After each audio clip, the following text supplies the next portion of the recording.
भारतीय दर्शन भारतवर्ष की विविध दार्शनिक, वैदिक और तांत्रिक विचारधाराओं का प्राथमिक विवेचना। आचार्य बलदेव उपाध्याय।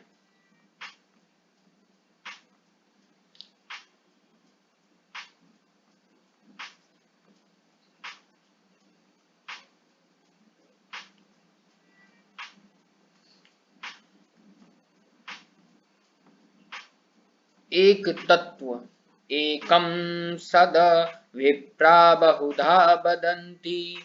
ऋग्वेद। बहुधा अप्यगम्य भिन्न पन्नथानः सिद्ध्वी हेतवः त्वयैव्यनिपतन्तयोधा जिह्वानविया इव्यर्णव। कालिदास। रुचिनाम वैच्याय हन्यजूटीलन्ननापथजुषाम् निना निर्नामेको गम्यस्तत्त्वमसि पर्य पयसामर्णव इव। पुष्पदंत। उद्धाविव सर्वसिन्धवः समुदीर्णस्त्वयि नाथः दृष्टयः न च तासु भवानपद्यस्तते प्रविभक्तसु परितस्वदधि।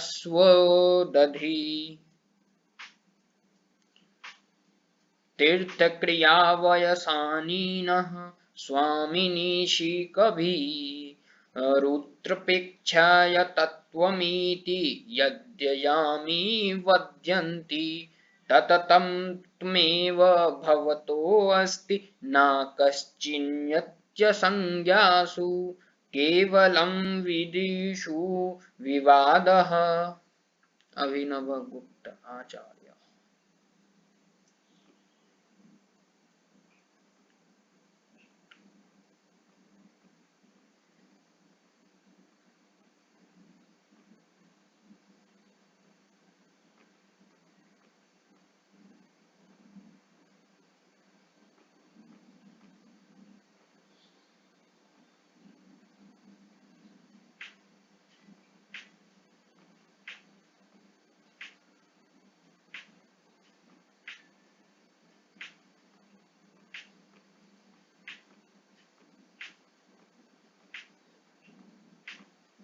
भारतीय दर्शन प्रथम खंड।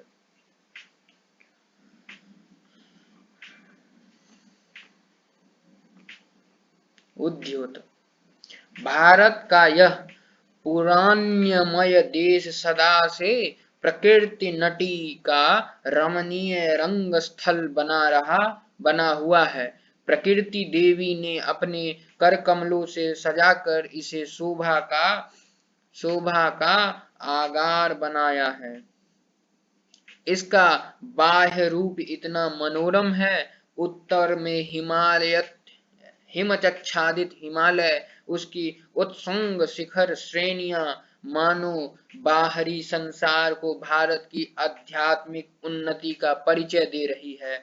दक्षिण में नीलाभमय नीलाम्बिशु, जिसकी चक्षल लहरियों इसके चरण युगल को आच्छादित करती हुई शोभा का विस्तार कर रही है। पश्चिम में अरब सागर तथा पूर्व में बाड़ंग की श्याम खाड़ी, मध्य प्रदेश में बहने वाली गंगा यमुना की विमल धाराएं इसे असस्य सामल्य बना रही है। भारत का यह ब्रह्म रूप जितना ही भव्य तथा मनोहर है, उसका अंतर रूप उतना ही अभिराम और आभामय है। इस जगत तल पर सभ्यता की जितनी जननी यही हमारी भारत मही है। जिस समय अन्य देश अज्ञान अंधकार के अगाध पटल से संच्छन्न होकर अभी बर्बरता की जीवन बिता रहे थे, उस समय इस भारत के गगन में सर्वप्रथम प्रभा का उदय हुआ था। ज्ञान सूर्य की प्रकाशमान किरणों ने विविधता के धने तिमीर मंडल को छिन्न भिन्न किया था।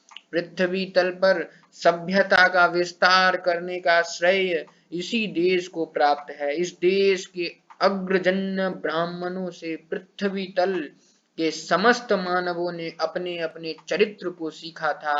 निखिल निखिल मानवों के कल्याणार्थ स्मृति की रचना करने वाले महर्षि मनु का यह कथन कोरी कल्पना नहीं, श्रुति अपितु यह इतिहास की कसौटी पर कसे जाने पर नितांत सत्य प्रमाणित हो चुका है। कुछ ऐसा ही कारण होगा जिससे इस कर्म भूमि के अजीर में जन्म ग्रहण करने के लिए भोग भूमि स्वर्ग के अधिवासी देवतागण भी ललायित थे तथा यहाँ के निवासियों की भूरी भूरी प्रशंसा करते हुए कभी नहीं ढाते थे। इसी भारतवर्ष की विद्याओं में से सर्वश्रेष्ठ आध्यात्मिक विद्या के महत्व तथा स्वरूप, आविर्भाव तथा विकास की विविध प्रवृत्तियों के अध्ययन करने का प्रयत्न हम इस ग्रंथ में कर रहे हैं। पहला, दर्शन का अर्थ तथा उपयोग। इस संसार में आकर जीवन संग्राम में अपने को विजय बनाकर प्रत्येक मनुष्य का कर्तव्य है। अन्य जीवित प्राणियों के समान मनुष्य भी अपने को जीवित बनाए रखने के लिए निरंतर संघर्ष बनाए रहता है। उपयोगिता कभी वह लड़ता है अपनी विरोधी परिस्थितियों से और कभी वह संघर्ष करता है उसे बदलने वाले प्रतिपक्षी शत्रुओं से। भेद इतना ही रहता है कि अन्य जीव बिना विचार किए केवल स्वाभाविक प्रवृत्ति के वशीभूत होकर जीवन संग्राम में लगा रहता है, परंतु मनुष्य विवेक प्रधान जीव होने के कारण प्रत्येक अनुष्ठान के अवसर पर अपनी विचार शक्ति का उपयोग करता है, चाहे उसका ध्यान उसे रहता है या नहीं, पर उपयोग करता है वह अवश्य। शांत चित्त से विचार करने पर प्रतीत होता है कि प्रत्येक मानव दृश्य या अदृश्य जगत विषक कतिपय श्रद्धाओं, विचारों तथा कल्पनाओं का एक समुदाय मात्र है। निखिल मानवीय कार्य विधियों की आधारशिला मानवीय विचार है। गीता कहती है, यो चक्षदः स एव सः, अर्थात श्रद्धाओं के अनुरूप ही मनुष्य होता है, उसकी कार्य प्रणाली निश्चित होती है तथा उसी के अनुसार उसे फल की उपलब्धि होती है।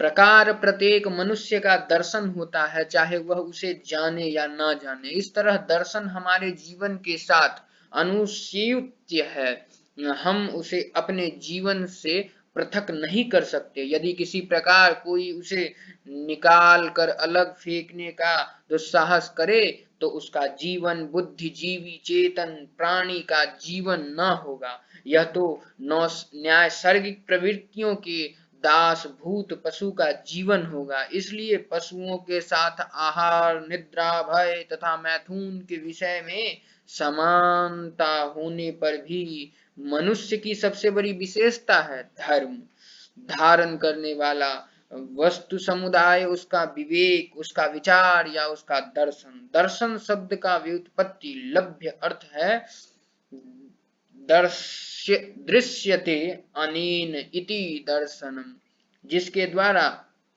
देखा जाए। कौन पदार्थ देखा जाए?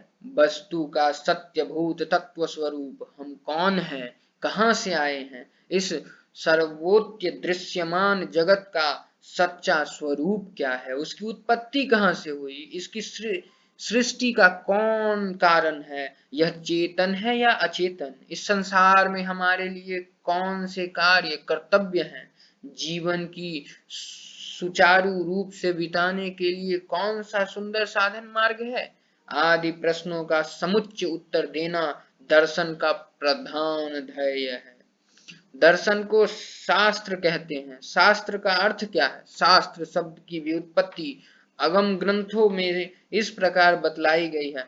शासनात् संसानात् संशास्त्रम शास्त्रमित्यभिधीयते शशांसन्य द्विविधं प्रोक्तम् शास्त्रालक्षणा वेदिमीभिः संसानं भूतवत्सवेकी विषयं न क्रियापरम्। शास्त्र की व्युत्पत्ति दो धातुओं से है। शास आज्ञा करना तथा शांस प्रकट करना, वर्णन करना। शासन करने वाले शास्त्र विधि रूप तथा निषेध रूप होने से दो प्रकार के होते हैं। श्रुति तथा स्मृति प्रतिपादित कार्य अनुष्ठान करने योग्य है तथा निंदित कर्म कलाप सर्वथा हेय है, निर्देश्य। अतः शासन अर्थ में शास्त्र शब्द का प्रयोग धर्म शास्त्र के लिए उपयुक्त है। शासक शास्त्र अथवा बोधक शास्त्र वह है जिसके द्वारा वस्तु के सच्चे स्वरूप का वर्णन किया जाए। शासन शास्त्र क्रिया परक होता है पर सांसक शास्त्र ज्ञान परक होता है। सांसक शास्त्र के अर्थ में ही शास्त्र का प्रयोग दर्शन शब्द के साथ होता है। धर्मशास्त्र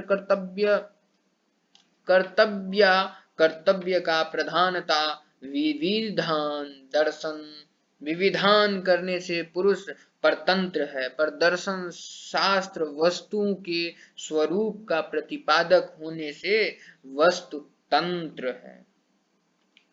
पाश्चात्य विचार शास्त्र की सामान्य संज्ञा फिलॉसफी है। यह शब्द दो ग्रीक शब्द के सम्मिश्रण से बना हुआ है। फिलॉस प्रेम या अनुराग तथा सोफिया विद्या। अतः इस शब्द का अर्थ है विद्या। फिलॉसफी शब्द के साथ तुलना का प्रेम अनुराग। ग्रीस देश में इस शब्द का प्रयोग पहला प्रचलन हुआ। प्रसिद्ध ऐतिहासिक हेरोडोटस विक्रम पूर्व पश्चिम शताब्दी ने सर्वप्रथम क्रीसस के द्वारा दार्शनिक शोषण के लिए इस शब्द के प्रयोग का उल्लेख किया है। पेरिकलीज ने प्रसिद्ध व्याख्यान में एथेंस के निवासियों के विद्यानुराग बतलाने के लिए थुसिडाइड्स ने भी इस शब्द का प्रयोग किया। सुकरात ने उस समय के प्रसिद्ध विज्ञान आदि विषयों के व्याख्याकर्ता सोफिस्ट लोगों से अपने को पृथक करने के लिए अपने को फिलोसोफर ज्ञान अनुरागी ज्ञान प्राप्ति के लिए प्रयत्नशील बताया है। सुकरात के शिष्य अफलातून प्लेटो तथा प्रसिप्स्य अरस्तु ने इसका प्रचार ही नहीं किया, प्रत्युत इनकी विभिन्न शाखाओं का प्रमाणिक निबंधनों का निर्माण कर पाश्चात्य दर्शन का वास्तविक प्रचारक बने। इस प्रकार फिलॉसफी का व्युत्पत्ति लब्ध अर्थ है विद्या का प्रेम या विद्या अनुरागी। जो विद्वजन जीवित जगत ईश्वर धार्मिक या सामाजिक तत्वों को छानबीन करने में प्रयत्नशील होते थे वे फिलोसोफर विद्यानुरागी कहलाते थे। इस मूल अर्थ को अधिक व्यापकता के कारण आजकल इसका प्रयोग कुछ संकुचित अर्थ में होने लगा है। आरंभ में फिलॉसफी के अंतर्गत विज्ञान भी आता था, पर आजकल पाश्चात्य देशों में दर्शन तथा विज्ञान का पृथक स्पष्ट कर दिया गया है। इस जगती तल के विभिन्न विषयों के विशिष्ट अध्ययन तथा वर्णन को विज्ञान कहते हैं, जैसे भौतिक विज्ञान, रसायन विज्ञान, ज्योतिष शास्त्र आदि। परंतु इन विभिन्न विज्ञानों के द्वारा उद्भावित सत्यों का एकीकरण फिलॉसफी का विषय है। अतः ब्रह्मांड, जगत, जीवन तथा ईश्वर के विशिष्ट स्वरूपों का अध्ययन विज्ञान में तथा सामान्य रूप का अध्ययन फिलॉसफी में किया जाता है। इस प्रकार सामान्य रूप से दर्शन के लिए फिलॉसफियों का प्रयोग किया जा सकता है, परंतु दोनों के ध्येय में नितांत पृथक्य है, जिस प्रकार दृष्टपात न करना अनुचित है। इन दोनों शब्दों की जो व्युत्पत्ति तथा व्याख्या ऊपर दी गई है, उससे दोनों के उद्देश्यों के पृथक होने की पर्याप्त सूचना मिलती है। फिलॉसफी कल्पना कुशल कोविदों के मनोविनोद का साधन मात्र है। जगती तल की अपूर्व आश्चर्यमय वस्तुओं को देखकर उनके रहस्यों में जानने के लिए, कौतुक को शांत करने के लिए फिलॉसफी की उत्पत्ति बतलाई जाती है। प्रत्येक वस्तु की छानबीन करने में मनमानी कल्पना करने का बाजार पश्चिम दर्शन जगत में खूब गर्म है। पश्चिम का तत्व ज्ञान उस नाविक के समान होता है जो बिना किसी गंतव्य स्थान के निर्धारण किए ही अपनी नौका विचार सागर में डाल देता है। उसे उसकी चिंता नहीं कि नाव किस घाट लगेगी। अगर वह मीर घाट पर अटक रही तो भी खुशी है, यदि तीर घाट पर लग जाए तो भी आनंद है। इसके विपरीत भारतीय दर्शन दुखाश्रय आध्यात्मिक, आदि भौतिक और आदि दैविक के जीवात के उद्विग्न होकर उसके आमूल अच्छेद करने की भावना से प्रेरित होता है, और साध्य का निश्चय अपनी सूक्ष्म विवेचना शक्ति के आधार पर करके ही वह साधन मार्ग की व्याख्या में प्रवृत्त होता है। प्रत्येक दर्शन के कर्ता का मार्ग तथा गंतव्य स्थान यथार्थ विवेचित तथा निर्दिष्ट है। उसे अपने मार्ग से भटकने का तनिक भी डर नहीं है। अतः भारतीय दार्शनिक की दृष्टि पाश्चात्य दार्शनिकों की अपेक्षा कहीं अधिक व्यवहारिक, लोकोपकारिणी, सुव्यवस्थित तथा सर्वोडोंग होती है। भारतीय दर्शन का पाश्चात्य दर्शन के साथ तुलनात्मक अध्ययन करने के लिए पाश्चात्य दर्शन के श्रेणी विभाग का ज्ञान अपेक्षित है। भिन्न भिन्न ग्रंथकारों ने इसे विभिन्न रीति से किया है, पर निम्नलिखित श्रेणी विभाग में अधिकांश दार्शनिकों का एकत्य है। मेटाफिजिक्स, तत्व मीमांसा। इस दर्शन का विवेच्य पदार्थ सत्य है। इस संसार में प्रकृति स्वयं प्राणियों के सामने सत्य तथा प्रतीतिक सत्य पदार्थ को उपस्थित करती है। अतः प्रतीति से सत्य के पृथक करने के इस दर्शन विभाग को उपयोग्यता है। दो प्रकार के वस्तुओं के निश्चयात्मक रूप से सत्य को माने जाने की संभावना है। भौतिक पदार्थ यथा वृक्ष, पर्वत, नदी आदि तथा मानसिक दशा यथा सुख दुख, औदास्यमय आदि। जिन दार्शनिकों की दृष्टि में भौतिक पदार्थ की ही स्वतंत्र सत्ता है और मानसिक दशाएं भौतिक सत्य की आभास मात्र है, उन्हें मेटेरियलिस्ट या नेचुरलिस्ट भौतिकवादी कहते हैं। पर जिनकी दृष्टि में सुख दुख मानसिक दशाओं की या मानस मात्र की स्वतंत्र सत्ता है और भौतिक पदार्थ केवल मानस सत्ता के प्रतीत मात्र है, उन्हें आइडियालिस्टिक प्रत्ययवादी कहते हैं। कुछ दार्शनिक भौतिक तथा मानस दोनों जगतों की निरपेक्ष तथा शाश्वतिक सत्यता को अंगीकार करते हैं, उन्हें ड्यूलिस्टिक द्वैतवादी की संज्ञा दी जाती है। प्रत्ययवाद के विरोधी सिद्धांत को रिलीजम वास्तववाद कहते हैं। इसके मान्यता अनुसार इस जगत के पदार्थ उसी रूप में सत्य हैं जिस रूप में हम अपनी इंद्रियों को साक्षात्कार करते हैं। वास्तववाद प्रत्ययवाद की अपेक्षा अधिक वैज्ञानिक तथा विषय प्रधान माना जाता है। एपिस्टेमोलॉजी प्रमाण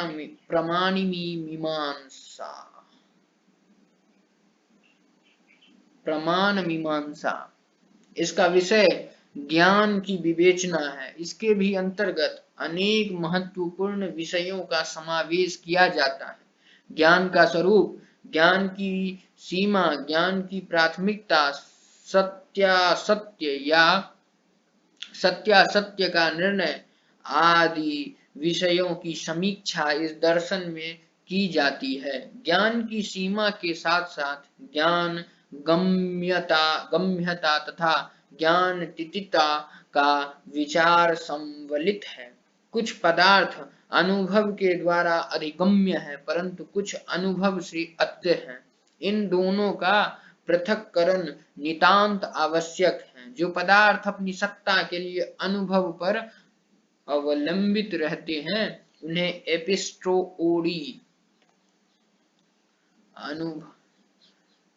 अनुभव्यजन्य कहते हैं, और जो पदार्थ अपनी सत्ता के लिए अनुभव से स्वतंत्र रहते हैं, एप्रियोरी अनुभवाजन्य कहते हैं। इसकी विशद व्याख्या इस दर्शन में की जाती है।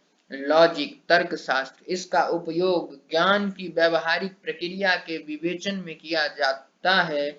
किसी तर्क को सत्य तथा प्रामाणिक होने के लिए विशिष्ट नियमों का पालन करना नितांत आवश्यक है।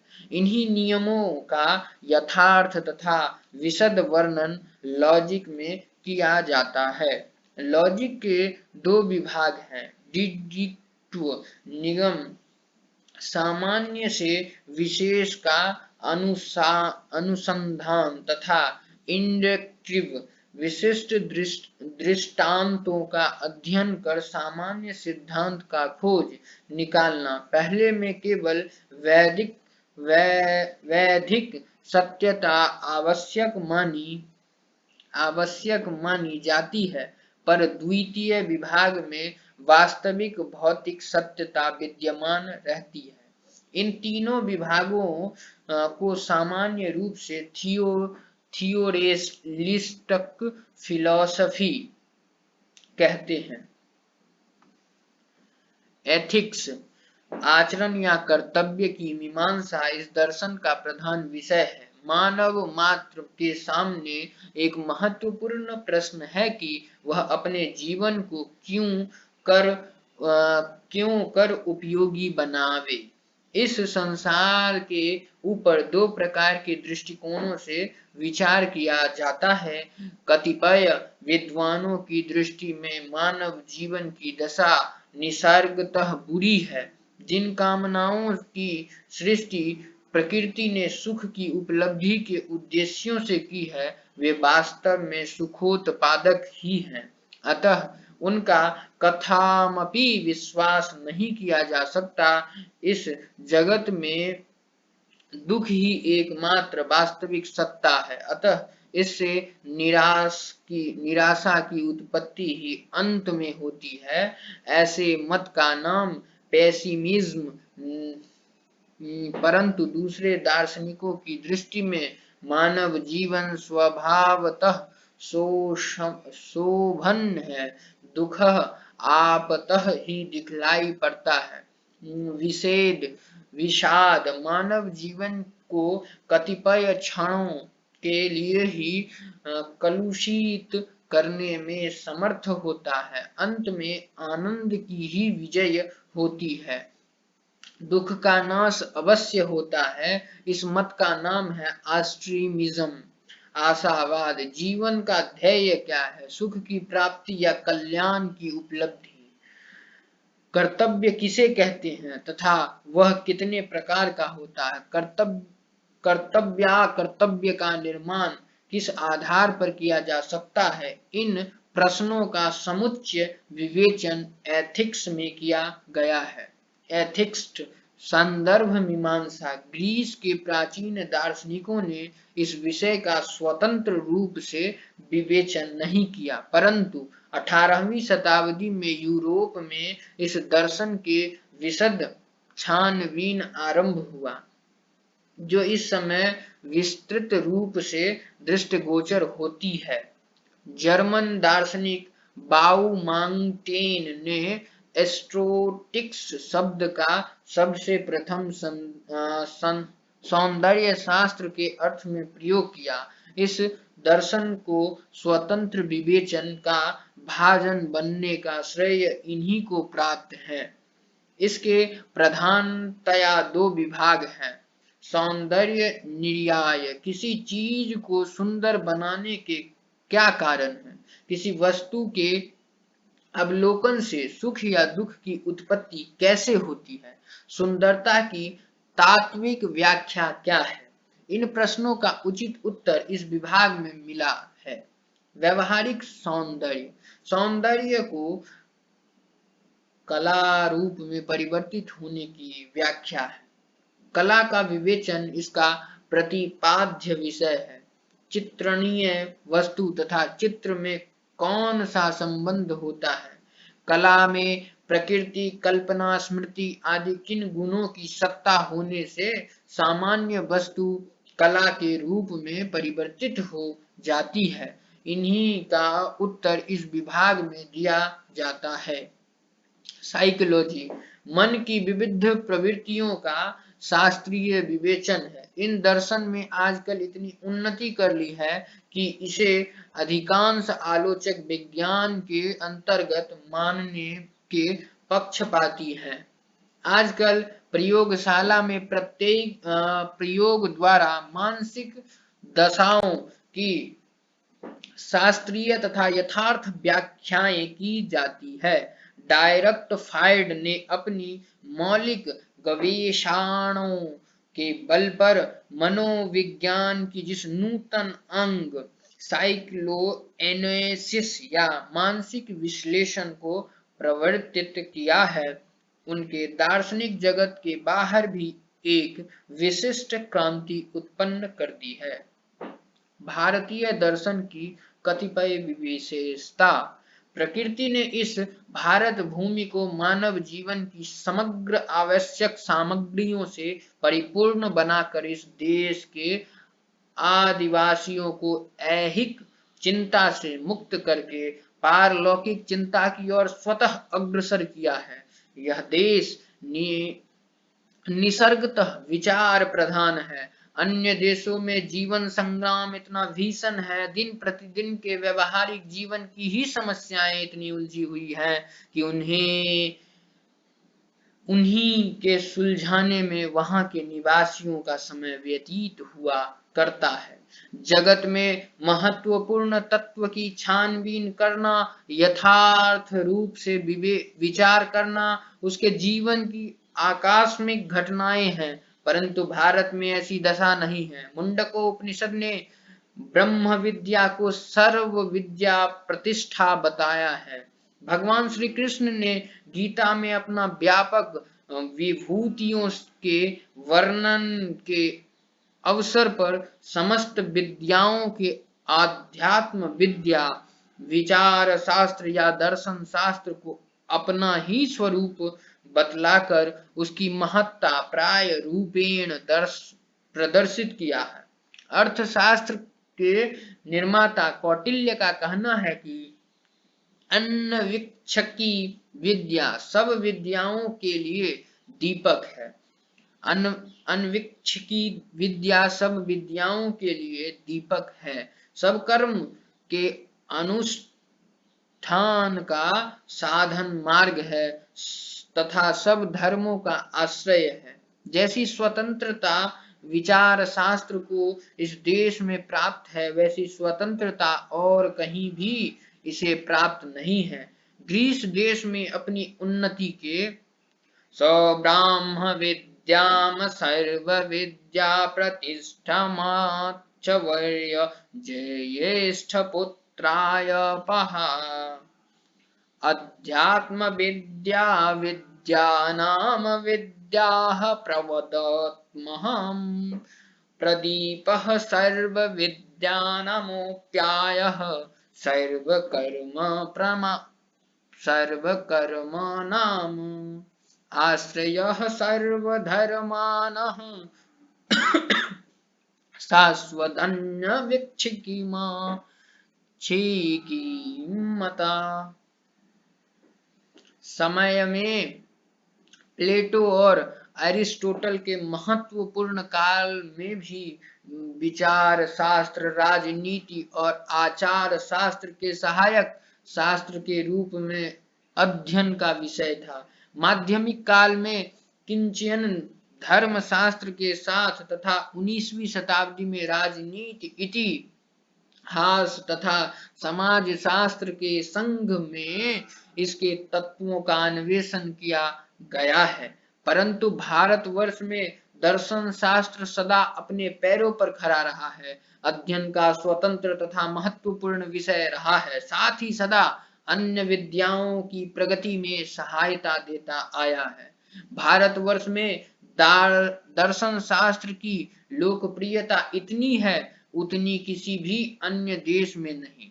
पाश्चात्य देशों में दर्शन शास्त्र विद्वजनों के मनोविनोद का साधन मात्र है। जिस प्रकार अन्य विषयों के अध्ययन में वे मनमानी कल्पना किया करते हैं, उसी प्रकार इस महत्वपूर्ण विषय की भी स्थिति है।